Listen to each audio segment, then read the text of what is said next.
Usai PHK Sritex, Menaker sebut, ada peluang 10.666 lowongan kerja di Solo. Menteri Ketenagakerjaan, Menaker, Yasirli mengatakan, pihaknya telah melakukan koordinasi dengan Dinas Ketenagakerjaan dan Transmigrasi Provinsi Jawa Tengah dan Kabupaten Kota di wilayah Solo dan sekitarnya menyusul pemutusan hubungan kerja, PHK, 10.669 karyawan PT Sri Rejeki Isman Tbk Group, Sritex Group. Tujuannya untuk memetakan berbagai peluang lapangan pekerjaan di perusahaan-perusahaan di wilayah Solo dan sekitarnya.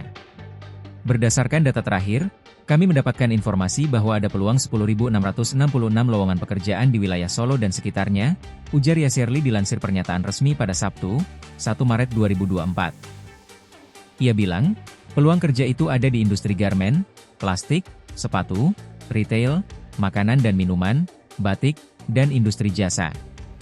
Sehingga diharapkan lowongan kerja tersebut dapat menjadi alternatif bagi semua pencari kerja.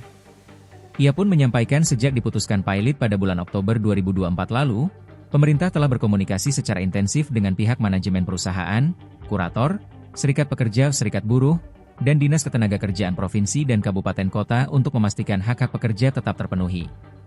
Selain itu, Kemenaker pun telah memitigasi kemungkinan terjadinya PHK. Sejak awal Kemenaker selalu mengupayakan dan berharap pekerja buruh tetap bekerja.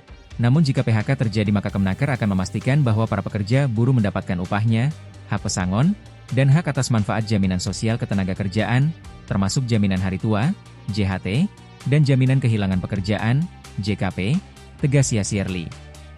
Ia menambahkan, pada peraturan pemerintah, PP, Nomor 6 Tahun 2025 pemerintah telah meningkatkan besaran jaminan kehilangan pekerjaan, JKP, menjadi 60% dari upah terakhir selama 6 bulan.